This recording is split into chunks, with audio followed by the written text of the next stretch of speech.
안녕하세요. 지금 아직 많은 학생이 들어오진 않았는데, 오늘은 이제 제가, 이제 그 PT 하는 법에 대해서 몇 가지 좀 아이디어도 제공해 드리고, 그리고 좀 재미있는 사례, 그리고 실질적으로 더 중요한 건 오늘은 선물이 있어요. 그래서 여기 지금, 어, 음성으로 말고, 여러 명이 한꺼번에 들어와서 이야기를 하면 뭐 정신이 없으니까 질문이나 혹은 하고 싶은 말, 무엇가 됐든지 간에 채팅에다 글을 올리기만 하면, 가만 이거 지금 우리 이 발표하면 보이나요? 이제 그걸로 이제 띄워주세요. 하면, 네. 자, 여러분들한테 제가 실물책을 보내드릴 순 없고, 전자책을 선물할 거예요. 네, 제가 쓴 책 중에 몇 개 있는데 되게 공부하는데 되게 도움이 되는, 그리고 재미있는 책일 수도 있거든요. 그래서 그러니까 질문이나 이런 데 제한은 전혀 없어요. 아무거나 물어봐 주셔도 좋고, 또 질문이 없으면 그냥 의견을 줘도 돼요. 뭐든지 채팅창에 글자 하나라도 쓰면 선물을 받을 수 있어요. 그러면 이제 선물 받는 방법은 저희 그 카카오톡 그 뭐죠? 단톡방? 네, 단톡방에 제 이름이 있거든요. 제 이름은 이승범인데 제 이름을 찾아가지고 그냥 연락만 하면 네, 제가 바로 책 선물은 전자책으로 드릴 수 있으니까 질문이 있으면 채팅에다가 남겨주세요. 자, 그리고 질문이 하나 있어요. 운영진님. 지금 새 학생 3명인데 어떻게 시작을 해야 되나요? 아니면 기다려야 되나요? 바로 진행하시면 될 것 같아요. 다른 멘티분들은 또 음. 멘토링을 따로 하고 계셔서. 아, 네. 네네. 그리고 저 한번 선생님한테 마이크나 화면이 잘 나오는지. 네, 알겠습니다. 네네. 자, 그러면 바로 선물을 받을 수 있는 기회가 오겠네. 자, 제가 지금 하는 얘기가 잘 들려요? 잘 안 들리거나 잘 들리거나 다 대답을 해 주셔야 돼요. 아니지. 안 들리면은 대답을 못 하겠네. 자, 아무튼 대답을 한번 해줘 보세요. 잘 들리시는지. 오, 우리 지민 학생, 민건 학생. 네, 질문도 이렇게 이따 주시면 돼요. 모두 다 잘 들린대요. 100%잘 들린다고 했으니까 시작을 바로 할게요. 자, 오늘 제가 얘기할 내용은 PT, 프레젠테이션이에요. 그러니까 우리말로 하면 이제 발표에 대한 능력을 좀 올리는, 네, 그거에 대한 이야기를 할 텐데, 대제목은, 그 큰 제목은 이제 학교에서 정해준 거고, 제가 그래서 소제목을 따로 정해봤어요. 뭐라고 정했냐면, 좀 덜 뻔하게 발표하는 법. 자, 요렇게 이제 시작을 할 거고요. 일단 제 소개를 간단하게 할게요. 저는 이름은 이승범이고요.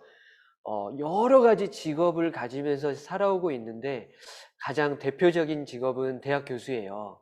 근데 이제, 한국에서 대학 교수 생활을 하는 게 아니라, 이제 다른 나라를 좀 돌아다니면서 대학 교수 생활을 하고 있고, 전공은 경영학이에요. 경영학인데 그 중에서도 마케팅이 제 주 전공이고, 특히 어떤 뭐 통계 분석이나 아니면 뭐 연구하는 방법론, 뭐 혹은 소비자 행동론, 뭐 이런 것들을 주로 강의를 하고 대학생보다는 대학원생들을 주로 가르칩니다. 그래서 MBA 과정이라고 아시죠? 이제 뭐 한국말로 하면 뭐죠? 경영학 석사 과정이 되겠네요. 네. 거기서 이제 주로 강의를 하고요. 기업에서도 좀 일을 했어요. LG나 동부그룹에서도 좀 일을 했고, 지금 하는 일은 제가 기존에 해오던, 죄송해요. 제가 기존에 해오던 일을 떠나서 영어 컨텐츠를 만들어가지고 지금 한국에 보급하는 일을 같이 하고 있어요. 자, 그럼 이제 한번 발표를 시작해 볼게요.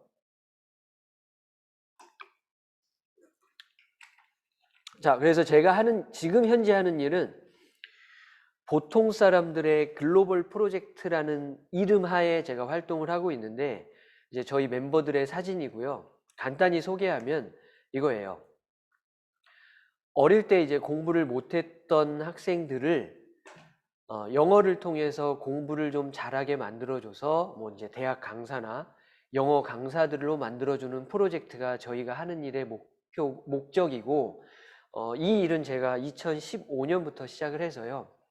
정말로 지금은 옛날엔 영어를 한마디도 못했는데 지금은 영어 강사를 하는 친구들도 많이 만들어 놨거든요. 그러니까 지금 우리가 이제 적은 수의 학생과 지금 제가 소통을 하고 있지만 뭐 혹시 알아요? 여기서도 또 좋은 인재가 나올지. 네, 저는 그런 기대를 가지고 한번 또 시작을 해볼게요. 자, 그럼 이제 본격적으로 오늘 제가 할 내용에 대해서 이야기를 해볼게요. 자, PT 스킬업인데요. 사실 이걸 두 개로 나눠볼 수 있어요. 여러분들이 뭐 포털 사이트나 아니면 유튜브 같은데 뭐 발표 잘하는 법 치면 엄청나게 많은 정보가 나오겠죠. 근데 이런 정보들을 계속 보다 보면 사실 좀 뻔하게 느낄 수도 있고요. 어쩌면 또 어떤 컨텐츠들은 좀 덜 뻔한 것들이 있겠죠. 그래서 저는 오늘 좀 뻔한 거, 뭐 이렇게 뭐 세 가지를 다 따져야 된다. 뭐 어떤 장소에서 발표하냐, 누구한테 발표하냐, 뭐 어떤 목적으로 발표하냐, 이걸 잘 염두에 두고 뭐 해야 된다. 이런 뻔한 거는 여러분들 스스로 충분히 공부를 해 나갈 수 있다고 생각해서 이런 얘기는 안 하고 좀 덜 뻔한 거. 그리고 제가 이제 살아오면서 여러 발표를 해 왔을 거잖아요. 거기에 대한 이제 사례를 보여줌으로써 여러분들이 이제 발표 자료를 만들거나 발표를 할 때 도움을 받을 수 있는 시간으로 한번 만들어 볼게요. 자, 첫 번째. 제가 이제 여러분들한테 약간 질문을 드려볼게요. 이제 저는 누구나 발표를 잘할 수 있다라는 말을 이제 한번 던져봤어요, 제가. 자, 그러면 외향적인 성격과 내성적인 성격이 있잖아요. 자, 우리 뭐 학생 3명밖에 안 되니까 본인이 생각하기에 자기가 외향적인 성격이에요, 내성적인 성격이에요? 한번 채팅에 한번 달아줘 보세요. 이거 어렵지 않잖아요, 이거는. 그죠? 자, 나는 내향적이다. 혹은 나는 내향적? 나는 외향적이다. 혹은 나는 내성적이다. 자기는 어때요? 자기? 이거 혹시 이거 틀어놓고 내성적이요, 외향적이요, 틀어놓고 딴짓하는 거냐고 의심하는 멘트를 하려고 그랬더니 또 바로 댓글 다네요. 예, 예. 자, 지금 2대 1로 내성적인 성격이 더 많이 나왔어요. 자, 그럼 여기서 하나 더 대답을 한번 해줘 보세요. 발표는 외향적인 성격을 가진 사람이 잘할까요? 내성적인 성격을 가진 사람이 잘할까요? 자, 요것도 한번 달아줘 보세요. 자기 생각을 적어 보는 거예요. 자, 발표는 누가 더 잘할까요? 자, 이제 여기서 제가 이 질문을 드리는 이유는 사실은 상관없다. 오, 누구야? 2학년 3반 26번 천재 같아. 오, 자, 답을 저렇게 하다니. 저 예상하지 못한 답인데, 아무튼 사실 일반적으로는 외향적인 성격이 발표를 잘할 것이다 라는 생각을 많이 하잖아요. 근데 이제 여기서 이제 우리는 머리가 좀 좋으니까, 한국 사람들은 머리가 좀 좋으니까 이 이야기를 들으면 혹시 내성적인 성격을 가진 사람이 발표를 더 잘해서 이런 걸 물어보는 게 아닐까라는 생각으로 내성적인 성격이라고 얘기하는 사람도 있어요. 근데 저기 2학년 3반 26번 학생처럼 상관없다라고 아주 뭐 사실 상관없다가 정답일 수도 있겠죠. 제가 말하고 싶은. 자, 근데 상관이 없다라기보다는 사실은 외향적인 성격을 가진 사람이 발표를 할 때는 훨씬 편해요. 그러니까 스트레스를 덜 받겠죠. 근데 내성적인 사람이 발표를 할 때는 아마 여러분들이 발표를 해 보셨는지 안 했는지 모르겠지만 발표를 해 봤다면 죽고 싶을 거예요. 발표하는 그 순간에. 그러지 않나요? 저도 말씀을 드리면 지금 저는 이제 여러분들 앞에서 이렇게 뭐를 설명해 줘야 되기 때문에 말을 되게 열심히 잘하는 것처럼 보이지만 저도 내성적이에요. 엄청나게 내성적인 성격이라서 낯선 사람 만나는 것조차 싫어요. 그냥 그게 싫어요. 내성적인데 일단 지금 이 카메라 앞에서 이야기를 하고 있잖아요. 뭐 발표를 잘 하니까 이렇게 하고 있겠죠. 그리고 어쩔 수 없이 이따가 제 자랑을 좀 해야 될 텐데 제가 얼마나 발표를 잘하는지 보여드릴 거예요. 근데 제가 발표를 잘하는 이유 중에 하나가 바로 내성적인 성격이기 때문에 발표를 잘하는 것이다 라는 이야기를 하려고 해요. 그래서 정답은 외향적인 사람도 발표를 잘할 수 있고 내성적인 사람도 자기만의 장점을 끌어올려서 발표를 잘할 수 있다라는 이야기를 하고 싶은 거예요. 자, 그럼 이제 구체적으로 한번 말씀을 드려볼게요. 우리가 이제 연예인들 많이 상대를 직접 상대하는 건 아니지만 TV를 통해서 많이 접하잖아요. 근데 되게 연기를 잘하는 연기자들 중에서 극도로 내성적인 성격이었던 사람이 생각보다 굉장히 많아요. 자, 이렇게 제가 찾아봤더니 조승우 연기 되게 잘하는 배우잖아요. 김태리 이분도 연기 되게 잘하는 배우시잖아요. 이분들 둘 다 굉장히 내성적이었대요. 자, 그리고 심지어 자, 너무나 유명한 사람이죠. 유재석님. 예, 뒤에 뭘 붙여야 되는지 모르겠지만 하여튼 유재석님도 되게 내성적이에요. 사람들 앞에 서는 게 되게 부담스럽고 스트레스를 받을 정도로 내성적이고, 자, 이분도요. 손예진이라는 배우도 그냥 혼자 노는 걸 되게 좋아했대요. 어릴 때부터. 내성적이라서. 그래서 더 충격적인 사람이 있어요. 이 사람만큼 또 내성적인 사람이 없다고 하더라고요. 탁재훈이래요. 이분 요즘에 다시 뜨고 있죠. 말을 너무 잘하는 탁재훈, 뭐죠? 그 개그맨도 아닌데 저 개그맨처럼 되게 유명한 사람이잖아요. 이 사람도 되게 내성적이에요. 근데 한번 좀 사진 찍을 때 표정 한번 보세요. 내성적인 사람이 사진 찍힐 때 저런 표정이 나와요. 네. 근데 이 사람이 내성적인 성격이기 때문에 성공한 거일 수도 있다라는 거예요. 자, 그리고 유명한 강연자들도요, 사실은 내성적인 사람이 되게 많아요. 자, 그러면 이제 제 경험을 토대로 이제 한번 이야기를 해볼게요. 저도 너무 내성적이라서 여러분들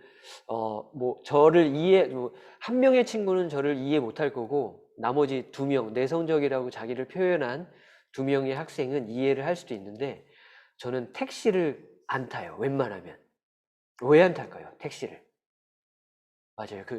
낯선 공간이라기보다는 좁은 공간에 그 낯선 아저씨와 단둘이 있는 게 너무 불편해요. 그래서 택시를 타자마자 아저씨가 말을 시킬까봐 창밖을 보면서 말 시키지 마라, 말 시키지 마라, 말 시키지 마라 하면서 속으로 막 생각하면서 그냥 조용히 갔으면 좋겠다. 이런 생각을 하고 또 오늘 이제 어제 우리 막 재밌게 발표해 주신 대표님 계시잖아요. 상원 대표님. 그분도 저랑 어제 얘기하다가 되게 내성적이래요. 저랑 똑같은 생각을 가지고 있다고 하더라고요. 근데 여러분들 앞에서 이렇게 여러분들한테 코칭해 주거나 이렇게 멘토해 주거나 강의해 주실 때 그런 거 못 느꼈잖아요. 자, 이게 뭔지 한번 제가 생각을 해봤어요. 왜 내성적인 사람이 카메라 앞에 서거나 아니면 다른 사람들 앞에서 발표할 때 외향적인 사람보다 더 많은 장점을 가지고 있을까라는 생각을 해봤는데, 자, 원인은 딱 하나예요. 자, 외향적인 사람은요, 이렇게 얘기를 해요. 일단 자기의 생각을 거침없이 발표를 할 수 있기 때문에 다른 사람이 어떤 생각을 가지고 있고 지금 내 발표를 혹은 내 얘기를 어떻게 듣고 있는지 체크를 잘 못할 때가 많아요. 왜냐면 지금 자기 얘기하느라고 바쁘니까.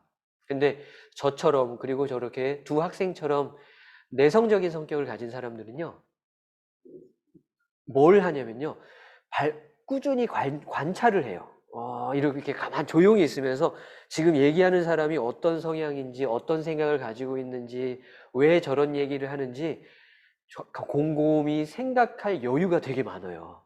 그러다 보니까 남이 어떤 생각을 하는지 공감하거나 어떤 생각을 하는지 캐치하는 능력이 오히려 외향적인 성격을 가진 사람보다 더 능력이 뛰어나요.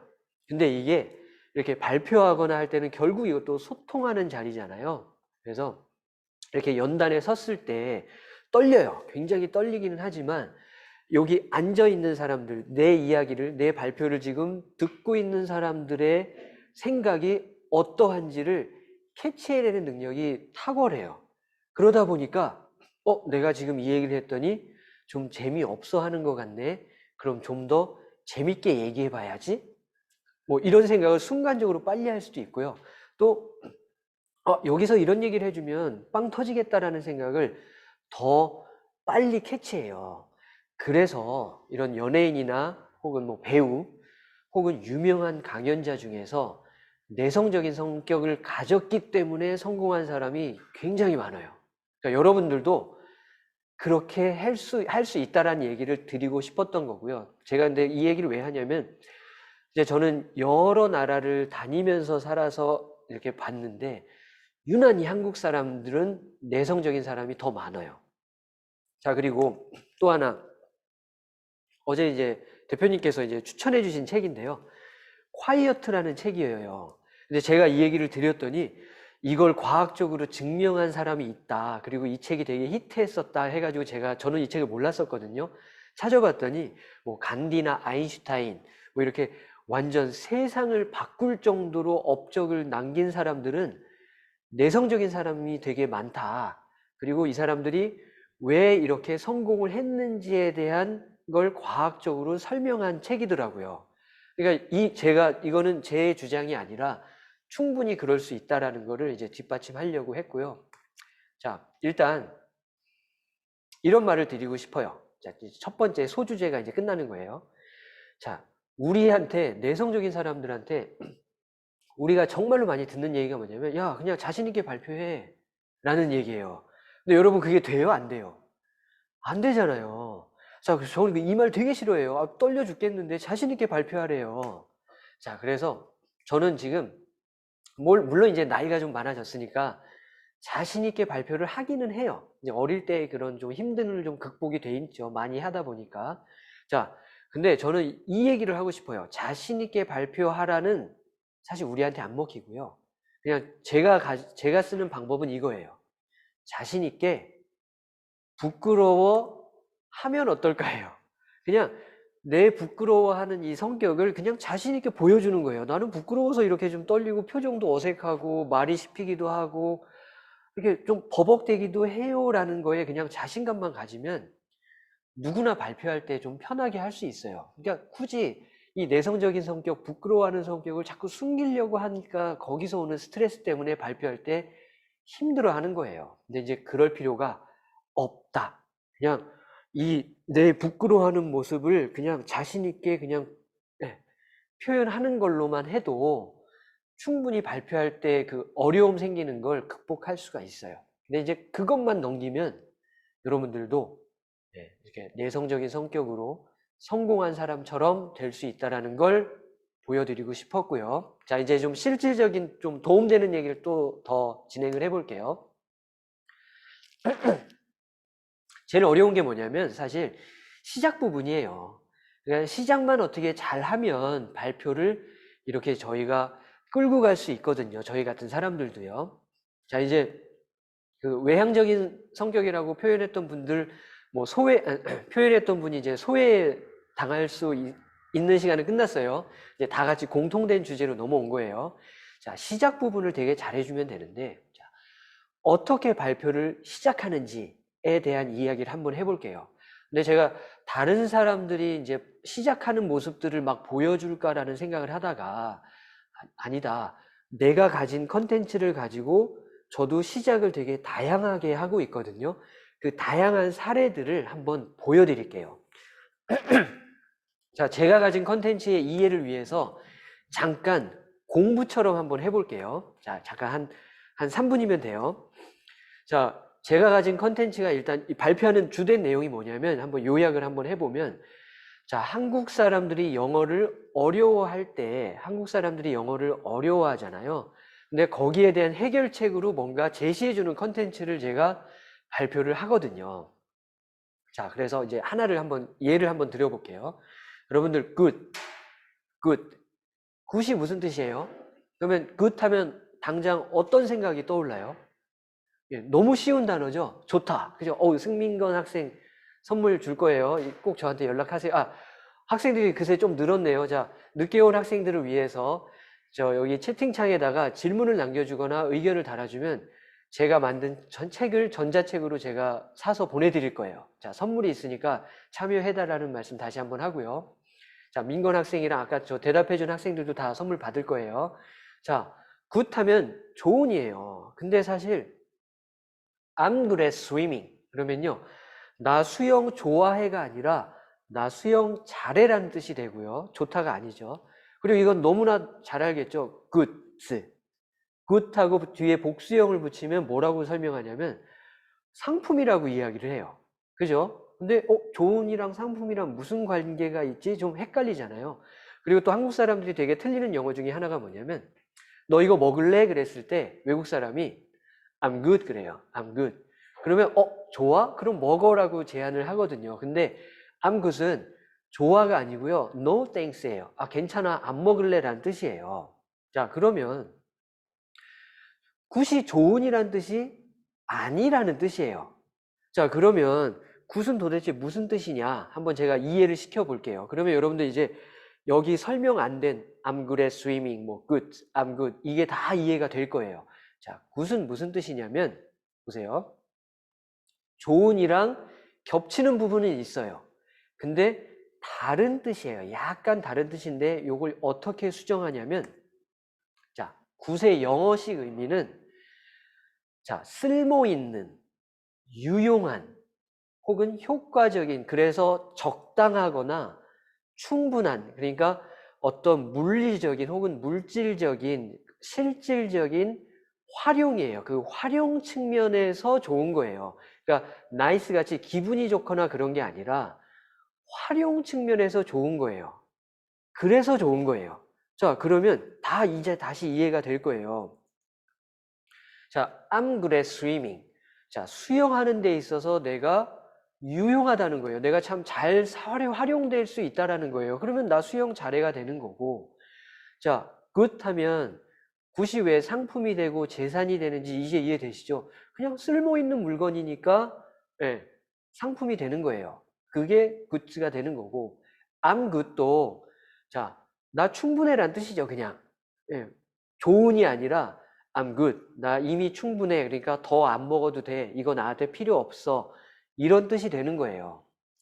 자, 그러면 간단하게 이해했더니 이제 모든 굿을 다 알아들을 수 있었잖아요. 그래서 제가 이제 이런 컨셉으로 이해하는 영어 보글리시라는 컨셉으로 이제 사람들한테 발표를 할 자리가 되게 많아요. 자, 핵심은 이거예요. 이제 제가 사람들 앞에서 발표하는 상품에 대한 컨셉 아시겠죠? 이렇게 한국말로 설명되지 않은 영어를 이해시켜가지고 영어를 쉽게 할 수 있도록 도와주는 거. 그거를 이제 제가 발표를 해요. 자, 그러면 발표를 어떻게 시작하는지 한번 보여드려 볼게요. 긴 발표를 할 때가 있어요. 뭐 주로 강연처럼 하겠죠. 긴 발표를 시작할 때는요.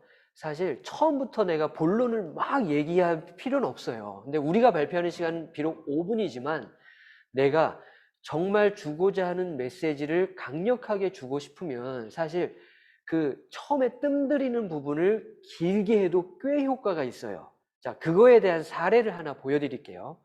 자, 제가 이제 이렇게 해요. 좀 압축해서 이야기를 해야 되겠죠? 자, 사진을 한번 보세요.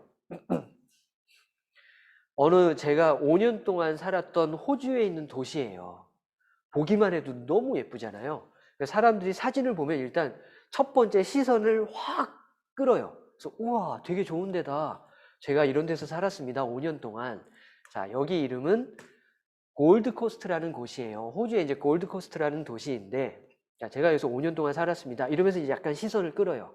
그래서 뭐 되게 좋다는 이야기를 이제 간단히 하고, 집도 되게 좋은데, 자, 아유, 제가 정답을 보여줬네요. 어떤 식으로 이제 사람들한테 사실은 좋은 효과적인 방법 중에 하나가 내가 일방적으로 얘기하는 것보다는 듣는 사람이 생각을 할 수 있는 시간을 주는 게 되게 도움이 많이 돼요. 나 시선을 끌기에. 그래서 질문을 던지는 게 되게 좋은 방법이거든요. 그래서 이제 제가 이런 질문을 던져요. 자, 뭐냐면, 자, 지금 집들 보이시죠? 저게 이제 그냥 부잣집이 아니라 그냥 호주 골드코스트에서 일반적인 사람들이 사는 그냥 주택 단지예요. 자, 되게 좋잖아요. 자, 그러면 저 같은 외국인이, 그러니까 호주에 가면 제가 외국인이죠. 저 같은 외국인이, 동양인이 집을 구할 때 집주인한테 잘 보여야 되잖아요. 자, 잘 보이는 이유는 이제 몇 가지가 있겠죠. 뭐 돈을 렌트비를 잘 내야 되니까. 그리고 집을 더럽게 쓰면 안 되잖아요. 그러니까 나는 깨끗하게 교양 있게 집을 쓸 거고, 그리고 돈도 잘 버니까 렌트비 걱정 안 해도 돼요. 그러니까 내가 이 집을 쓸 수 있게 렌트해 주세요라고 이제 집주인한테 말해야 되잖아요. 자, 이제 관객들에게 이제 혹은 발표를 듣는 사람들에게 이제 질문을 해요. 자, 그럼 내가 집주인한테 잘 보이려면 옷을 어떻게 입고 가면 될까요? 라는 질문을 딱 던져요. 왜냐면 일단 사람을 만났을 때 옷을 어떻게 입었냐에 따라서 그 사람 이미지가 굉장히 많이 결정되잖아요. 저는 오늘 이제 넷 임팩트, 오늘 이제 우리 제임스 대표가 일하는 회사의 옷을 입고 온 거예요. 이제 좀 소속감을 주기 위해서. 자, 아무튼 어떤 옷을 입고 가면 집주인이 우와, 저 사람은 돈을 잘 내네. 그래서 렌트를 해줘도 괜찮겠네 라는 생각을 할까요? 라는 질문을 던져요. 그러면 이제 한국 사람들은 대부분 이렇게 얘기하겠죠. 뭐 양복같이 깔끔하게 입고 가야 되지 않을까요? 뭐 단정하게 입고 가야 되지 않을까요? 라고 얘기를 하는데요.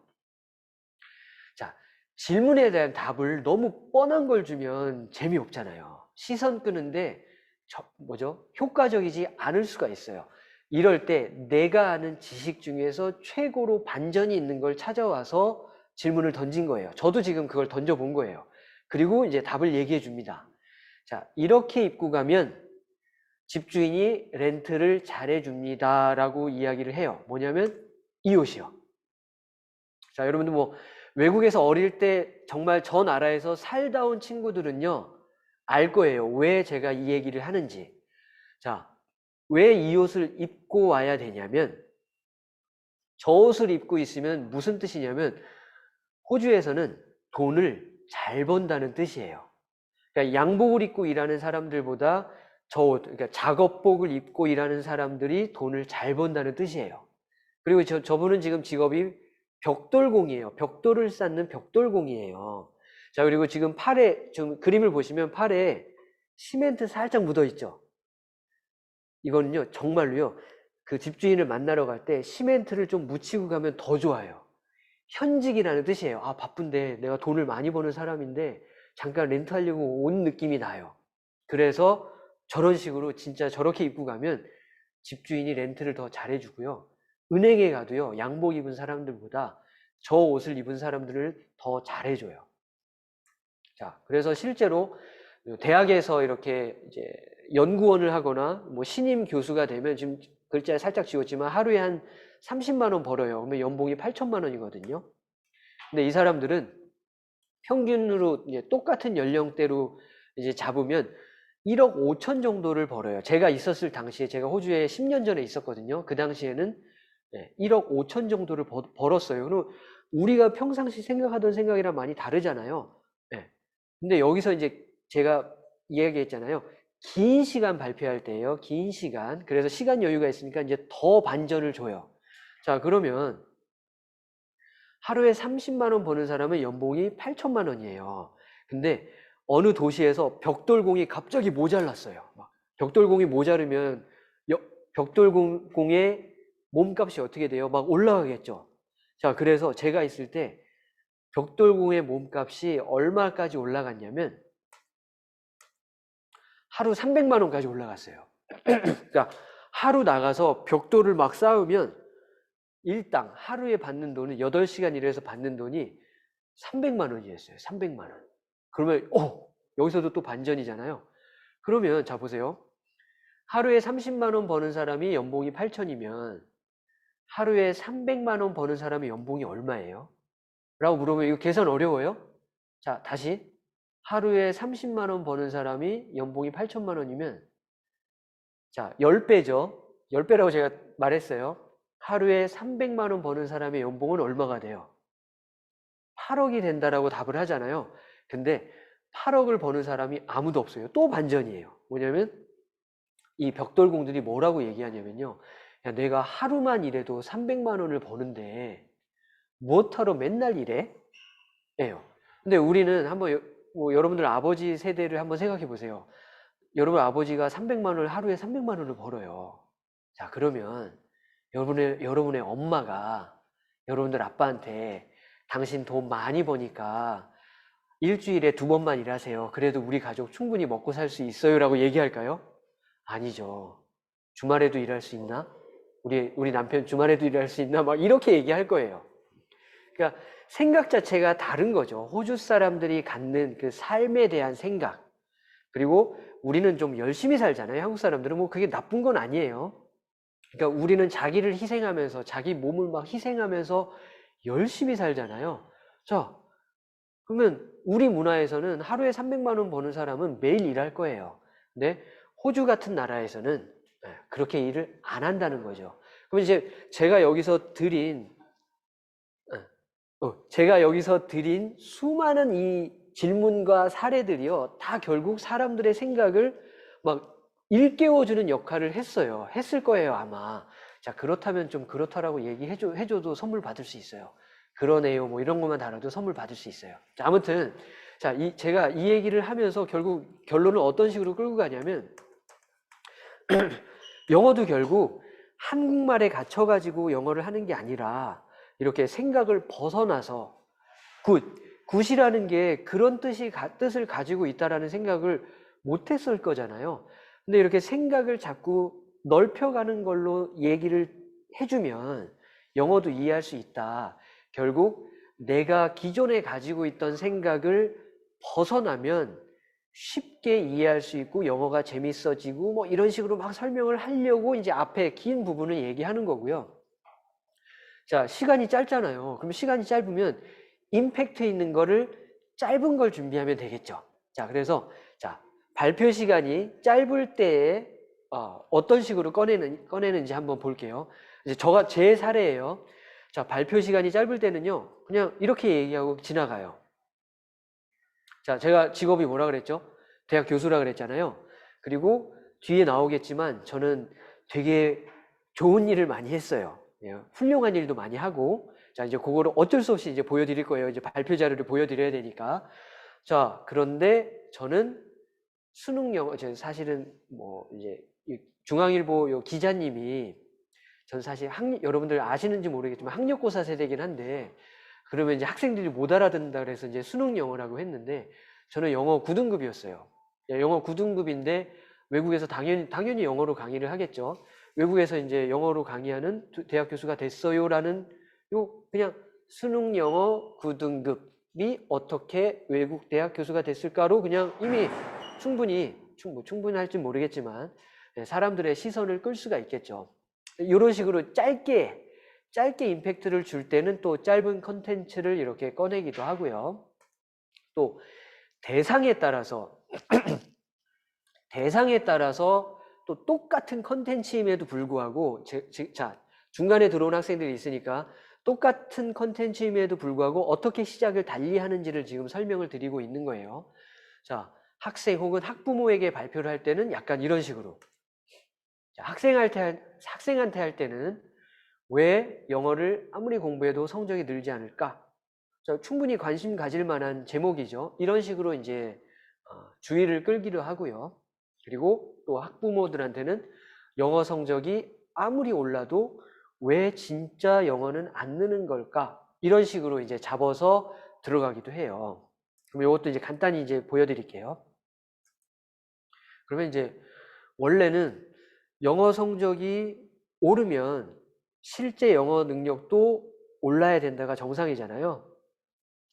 이게 이상적인 관계예요. 자, 요 그래프 지금 보실 수 있겠어요? 자, 이제 표랑 그래프를 제가 좀 꺼낼 거예요. 여러분들이 이제 발표를 할 때 표나 그래프를 꺼내면 사람들한테 얼마나 더 이해를 빨리 시킬 수 있는지 이제 그것도 이제 같이 보면서 하는 거예요. 자, 제가 이제 최대한 쉽게 그려봤는데 한번 보세요. 영어 성적이 오르면 영어 능력도 올라야 되는 게 이상적인 관계예요. 자, 이렇게 2차원 그래프는 2차원 그래프, 자, 제가 떨려서 이렇게 자꾸 실수하는 거예요. 자, 2차원 그래프 이해하는데 어렵지 않죠? 자, 근데 실제로 이 관계가 안 되니까 이제 문제인 거예요. 자, 근데 어떤 현상이 발생하냐면 우리나라에서는 영어 성적이 아무리 올라도 실제 영어 능력은 별로 늘어나지 않아요. 그죠? 이래서 이제 우리 이제 영어 교육이 문제다라고 얘기하는 거고. 자, 그런데 더 재밌는 건 실제 영어를 잘하는 사람들, 원어민들이 우리나라에 와가지고 영어 시험을 보면 성적을 고득점을 받을 수 있을까라는 걸 던졌을 때 여러분들 그거 안 된다라는 거 아시죠? 아니에요.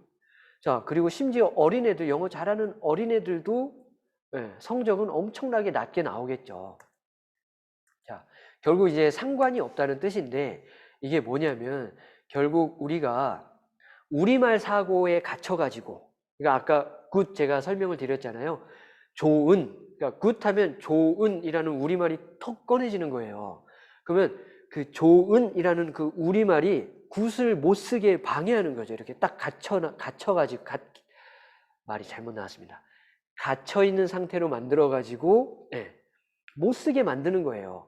왜 영어식으로 굿을 받아들여야 되는데 그게 계속 안 되게 하는데 자, 근데 I'm good은 뭐뭐를 잘하는 good는 상품이야를 그냥 외우면 영어 성적은 나오니까 영어를 못해도 성적은 나오는 거예요. 자, 이런 식으로 이제 설명을 하면서 결국 우리가 영어를 잘하려면 요 우리말과 영어식 사고의 경계를 지나가야 되는데 이제 거기에 이해라는 걸 하면 됩니다. 하면서 이제 나중에 결론처럼 이제 자, 1번처럼 가거나 2번처럼 가면 우리가 충분히 실제 영어도 잘하고 영어 성적도 높게 받을 수가 있어요라고 이제 결론처럼 말을 하겠죠. 자, 그런데 1번처럼은 사실 더 어려울 수도 있어요. 왜냐면 자, 잘 보세요. 1번처럼 하는 얘기는 우리말로 영어 공부를 많이 한다는 뜻이에요. 그래서 결국 이걸 벗어나는 게 어렵고 2번처럼 하는 게 오히려 쉬울 수가 있다라는 걸로 이렇게 결론을 내려볼 수도 있거든요. 이런 식으로 이제 시작을 하기도 하고 또 간단하게 이번엔 똑같은 컨텐츠인데 직장인 그러니까 영어 성적과는 관련 없잖아요. 직장인한테 이 컨텐츠를 소개할 때 어떻게 시작하나 이걸 발표할 때 어떻게 시작하나 하나 이제 더 보여드릴게요. 자, 직장인들한테 발표할 때는 이런 식으로 해요. 자, 영어 왜 잘하고 싶으세요? 영어 잘하고 싶으니까 이제 이제 돈을 쓰겠죠, 직장인 분들이. 자, 영어를 왜 잘하고 싶으세요? 라는 질문을 제가 또 드린 거예요. 자, 질문 되게 중요하다고 했죠. 영어를 왜 잘하고 싶으세요? 그러면 이 사람들이 생각을 해요. 자, 한국 사람들 부끄러워서 대답을 안 하지만 그래도 생각은 하잖아요. 자, 그러면 자, 주로 이런 생각을 많이 해요. 해외여행 하려고 직장인이니까 자막 없이 영화 보려고요. 아니면 외국인 친구 사귀려고요. 아니면 저 이제 회사 그만두고 유학 가거나 어학연수 가려고요. 이런 식으로 이제 답변이 와요. 자, 근데 여기서 이제 이 컨텐츠를 소개하기 위해서 이렇게 시작을 합니다. 뭐냐면 사실은 원서를 읽거나 고급 정보를 취득하거나 비즈니스 활동을 하거나 어떤 해외 취업을 하거나 이렇게 새로운 기회를 갖는 게 더 좋지 않을까요? 라는 이야기를 하면서 이렇게 이야기합니다. 자, 여러분들이 지금 말씀하셨던 해외여행, 영화 보기, 외국인 친구 사귀기 이런 것들은요, 돈 쓰는 영어예요. 자, 그런데 제가 제안드리고 싶은 영어는 돈 버는 영어랍니다. 라는 얘기를 하면 직장인들한테는 혹할 수가 있어요. 왜냐면 직장인들을 좀 매도하는 건 아니지만 돈 버는데 되게 관심 많을 거 아니에요. 그러면 우리의 그 주제를 이런 쪽으로 또 유도를 해서 자, 영어를 이해하면서 쓰면 돈을 쓰는 영어가 아니라 돈을 버는 영어를 공부할 수가 있습니다. 그러면서 이제 이쪽 영어 이제 돈 버는 영어가 또 훨씬 경쟁력이 있고요. 사실은 더 쉬워요. 돈 버는 영어가 사실은 더 쉬워요. 이런 식으로 하면서 이제 결론을 유도하면 훨씬 더 효과적인 발표를 이렇게 해 나갈 수 있는 거고요. 벌써 40분이 지났네요. 자, 그래서 이제 발표 자료는 이제 어떤 식으로 구성하는 게 좋은지 한번 이제 소개를 드려볼게요. 오늘 제가 이렇게 보여드린 자료가 만약에 필요하면 저한테 이야기하면 제가 뭐 원본 파일을 보내드릴 거예요. 제가 여러 가지 프로젝트를 했었는데 실제로 성공한 프로젝트의 자료는 드릴 수가 없어요. 왜냐면 제 게 아니거든요. 이미 그 회사 거예요. 그래서 보여드릴 수는 없고, 제가 발표했는데 발표에는 성공했는데 사업화에는 잘 안 된, 그러니까 사업화는 하지 않은 자료는 제가 드릴 수 있어요. 왜냐면 그건 제 거니까. 자, 그래서 그걸 위주로 한번 보여드릴 거예요. 자, 제가요, 이걸 먼저 보여주는 게 낫겠다. 제가 동부그룹에 다닐 때, 자, 2007년도에 발표했던 자료예요. 자, 제가 5분 만에 한번 발표를 해볼게요. 한번 그냥 살짝 가볍게 들어보세요. 제가 무슨 일을 했었냐면, 동부건설 산하에 동부익스프레스라는 물류 계열사가 있어요. 자, 그 물류 계열사에서 지금 있는지 모르겠는데, 택배 회사에 제가 이제 LG에서 일하다가 택배 회사에 마케팅 담당자로 이제 스카웃이 돼서 갔었거든요. 그래서 이제 가서 첫 번째로 한 일이 뭐냐면, 택배가 우리가 홈쇼핑이나 이런데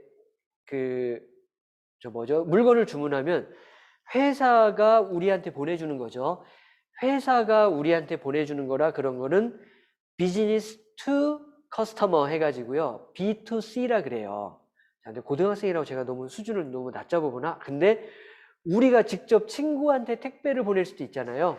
그러면 커스터머가 to 커스터머, 다른 커스터머한테 보내서 그거를 C2C라 그래요. 자, C2C 물량이 훨씬 비싸잖아요. C2C 택배가 비싸잖아요. 그러니까 그 가격이 비싸니까 아무래도 회사 입장에서는 비싼 고가의 제품을 판매하는 거기 때문에 이 제품의 판매가 많이 이루어나면 회사 수익이 증대하겠죠. 그래서 요 C2C 물량 확대가 되게 중요한 과제였어요. 그래서 이제 이걸 해결하라 라는 과제를 제가 받고 자료를 만들어서 이제 사장님, 뭐 상무님, 뭐 쫙 여러 임원들을 모아놓고 이제 발표를 하는 거예요. 자, 그래서 이제 시작을 하죠. 자, 우리 회사는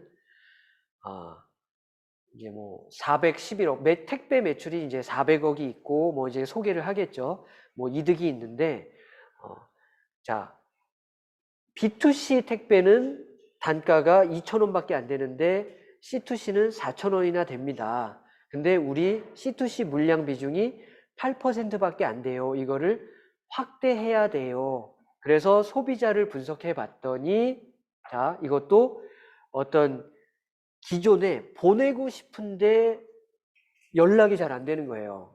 어디에 전화해야 될지도 모르고 어떻게 해야 될지도 모르는 고객이 많다. 그래서 이 고객들을 타겟 대상으로 하자. 그런데 자, 5분 만에 이제 발표를 제가 해보는 거예요. 자, 근데 막상 이 고객들을 찾으러 나가야 되는데 우리 택배 기사님들이 너무 바쁜 거예요. 택배 물량이 너무 많아서. 그래서 전화가 와도 그 물건을 못 받으러 가요. 그러면 대신 받는 사람이 필요하지 않을까요? 이제 이런 식으로 제가 이제 발표를 했어요.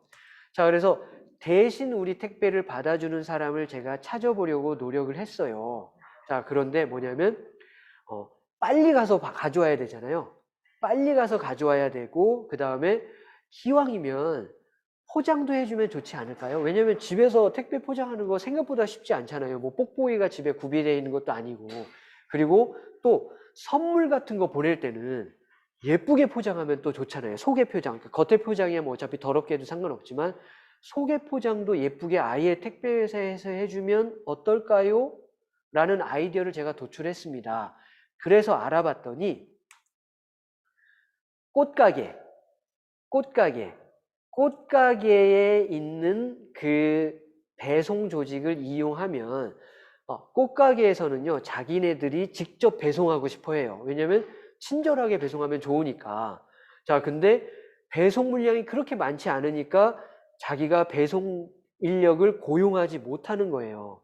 근데 우리가 택배 물량을 주면서 일거리를 주면 자기네 물량을 소화할 수 있게 돼서 그러니까 꽃 택배도 꽃 배송도 같이 하고 택배도 같이 하는 직원을 고용할 수 있게 만들어줄 수 있다. 그래서 꽃가게를 선정했습니다. 우리의 새로운 파트너로. 이제 꽃가게 맞나요? 꽃집이라 그러죠. 네. 자, 근데 여기서 이제 제가 이제 킬링 포인트를 하나 딱 만든 거예요. 자, 뭐냐면 꽃집 여러분들이 아실지 모르겠지만 꽃은 시간이 지나면 버려져요. 그래서 꽃집에서 버리는 꽃들이 정말 많아요. 자, 근데 뭐 꽃을 재활용하거나 이런 얘기 못 들어봤잖아요. 정말 그냥 쓰레기예요. 자, 근데 제가 이제 아이디어를 낸 거죠. 택배를 꽃집에서 배송할 때 버려지기 전에 그냥 버려지기 전에 꽃 그냥 한 송이만 뭐 장식하는 게 아니라 그냥 꽃 한 송이에요. 꽃 한 송이만 같이 택배랑 그냥 배송을 하는 거예요. 그러면 재밌는 에피소드가 막 만들어지겠죠. 뭐냐면 처음에 황당하겠죠. 주로 이제 배송하는 분들이 남자 직원이고 집에서 택배를 받는 분들은 그 당시 이제 10년 전에는 여자분들이었어요. 그러니까 그림이 남자가 여자한테 꽃을 주는 모양이 돼버릴 수도 있는 거예요. 그러면 이제 뭐 되게 이상한 불편한 상황이 되기도 하고 막 이렇게 되겠죠. 그러면 그게 소문나는데 되게 많이 도움이 될 거다. 그래서 우리가 이런 식으로 이제 사업을 해보자라고 발표를 해서 어떻게 됐을까요? 이 발표가 대박 났죠. 그래서 제가 요 발표 하나로 이때 이제 동부그룹을 죄송해요. 이제부터는 제 자랑을 어쩔 수 없이 해야 되는 거예요. 왜냐하면 발표를 잘했더니 저에게 이런 기회가 찾아왔다라는 걸 알려드리려고 하는 거예요. 잘난 척만 하려고 하는 게 아니라. 자, 이렇게 발표를 했더니 사장님 박수 치시고 뭐 저를 스카우트한 인사 담당 관리자 막 칭찬받고 막 이런 분위기가 갑자기 된 거예요. 그리고 뭐 동부그룹을 이끌 뭐 인재 15인을 뽑을 때 제가 제일 나이 어린 사람 중에서 막 뽑히기도 하고 막 이런 식으로 잘 된 거예요. 이 발표 하나로. 자, 여러분들도 자꾸 하다 보면 이렇게 할 수 있다라는 얘기를 하고 싶은 거고요. 또 하나는 이런 경우도 있었어요. 자, 이렇게 이건 뭐냐면 발표 자료는 아니에요. 왜냐면 제가 직접 PT를 한 건 아니니까.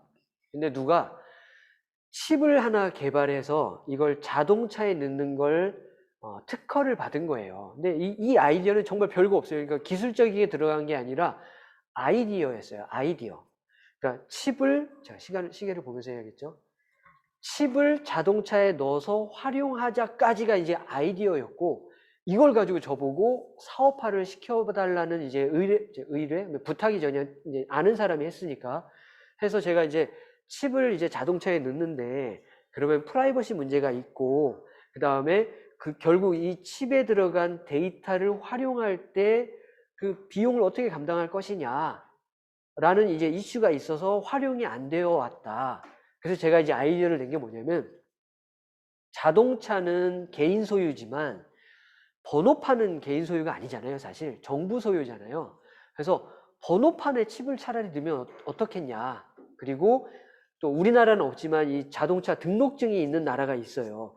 그 등록증에 칩을 넣으면 어떻겠냐. 그런 프라이버시 문제는 간단하게 해결이 되고, 자, 정부 기관에서 넣은 칩이기 때문에 데이터베이스 관리를 개인이 하는 게 아니라 정부에서 하기 때문에 이제 사생활 침해나 이런 것도 아니고 서버 관리는 앞으로 정부가 할 것이고, 정부에서는 차량의 이동의 흐름에 대한 걸 파악할 수 있고, 뭐 범죄자를 금방 잡을 수도 있고, 누가 등록을 안 했는지도 알 수 있고, 주차장 들어갈 때 그 칩으로 인해서 계산도 나중에는 할 수 있고, 이런 아이디어를 만들어서 제가 한 장짜리로 정리를 한 거예요. 이렇게 한눈에 보게. 지금 죄송해요. 이게 영어로 제가 했던 거기 때문에 이런 모습이지만 그림은 어차피 이해되시잖아요. 첫 번째 그림, 자동차에 칩 놓는 거 제가 간단하게 이해할 수 있게 발표 자료를 만들었죠. 자, 그리고 두 번째, 프라이버시 문제랑 네트워크, 데이터 문제가 있을 것이다 만들었고, 쭉 넘어오면서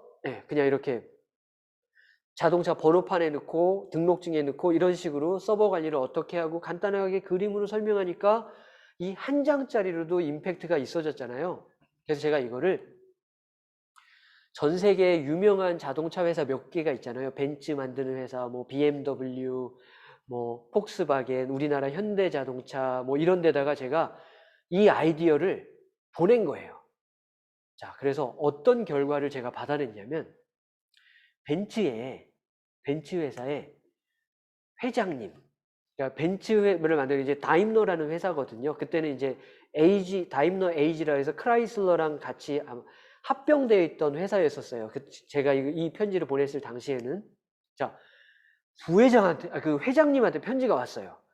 이메일이 이제 회장 부속실의 담당 직원한테 이메일이 오고, 회장한테는 실물 편지를 받았어요. 회장 사인이 들어간 편지. 그 내용이 뭐였냐면, 니네 아이디어 너무 좋아. 그래서 나랑 계약을 하자 해서 진짜 계약을 했어요. 뭐였냐면 이제 협약을 했는데, 자, 계약을 뭐냐면 아이디어 니네 거 맞아. 인정해 줄게. 대신 우리가 이거를 연구 개발을 해볼게. 그래서 이 사업화가 가능하면 너랑 같이 수익을 나눌 거야. 그러니까 걱정하지 말고 네 아이디어를 연구 개발할 수 있는 권한을 나한테 줘. 사인할래? 하는 편지가 왔어요. 자, 안 할 이유가 없죠. 당연히 사인해서 보냈어요. 그러니까 이 발표 자료 하나로 뭐 좀 대단한 일을 해낸 거죠. 자, 근데 이제 결국 사업화는 안 됐어요. 왜냐면 이게 뭐가 안 됐었냐면 이제 근데 왜 이 세상에 안 나왔어요? 라고 궁금할 사람이 있잖아요. 왜 안 됐었냐면 미국의 어떤 주에서 이 아이디어를 가지고 이미 누가 특허를 낸 적이 있었대요.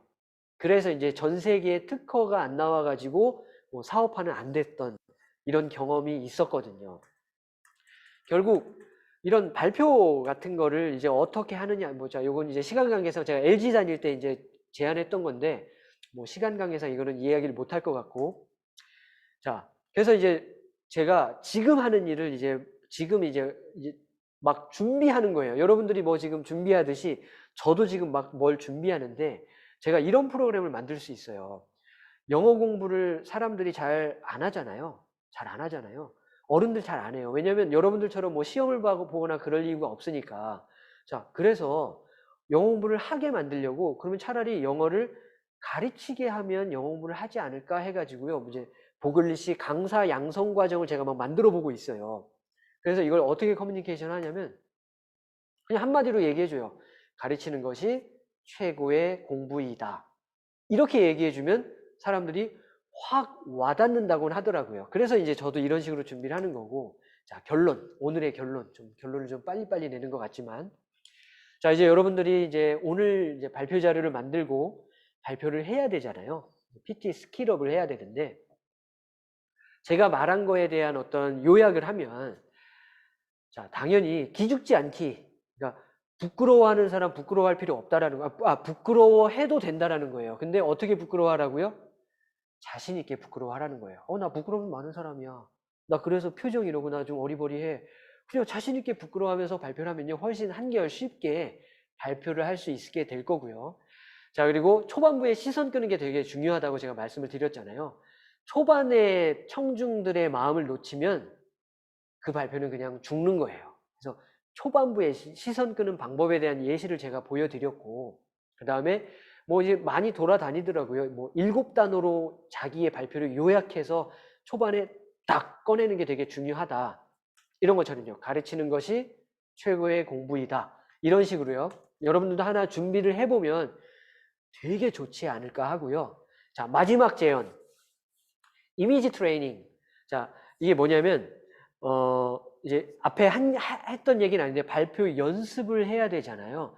연습을 많이 해야 되는데 사실은 연습을 안 하면 절대로 안 돼요. 왜냐면 사람은 안 해본 말은 잘 안 나와요. 그러니까 말을 해봐야 되는데 이런 사람 되게 제가 많이 봤거든요. 연습하다가 목이 쉬어요. 연습하다가 당이 떨어지고 연습하다가 피곤해져가지고 발표할 때 발표를 망치는 사람들이 생각보다 되게 많아요. 그러니까 발표 준비에 시간이 되게 많이 있으면 발표 준비를 연습을 많이 해도 돼요. 근데 이렇게 발표 시간 준비가 짧잖아요. 그럴 때는 계속 소리를 내면 목 쉬거든요. 저도 지금 1시간 지금 가까이 떠드니까 이제 목이 좀 쉬려고 해요.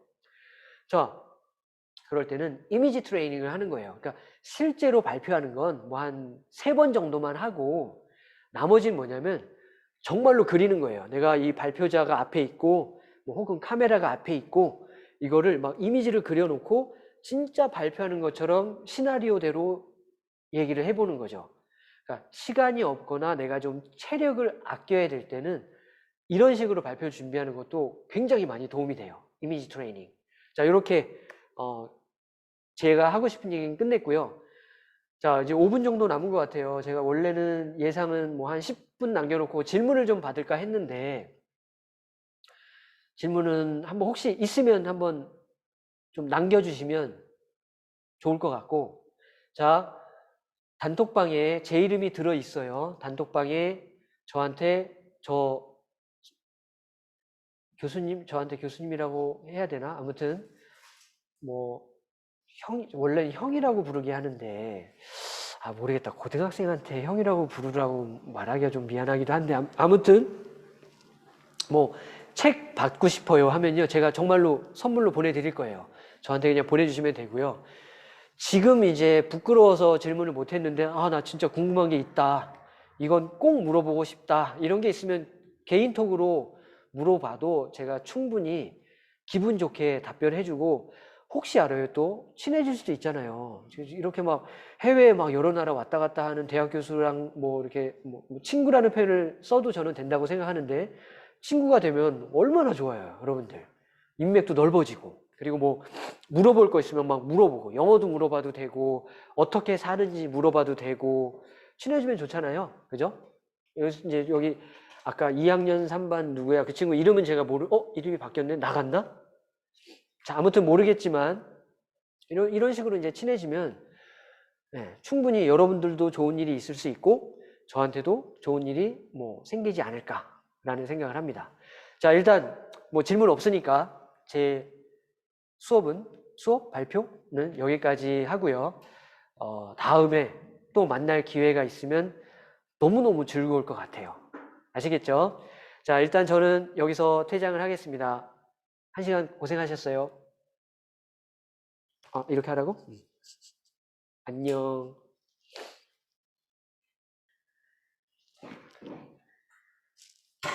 아이고.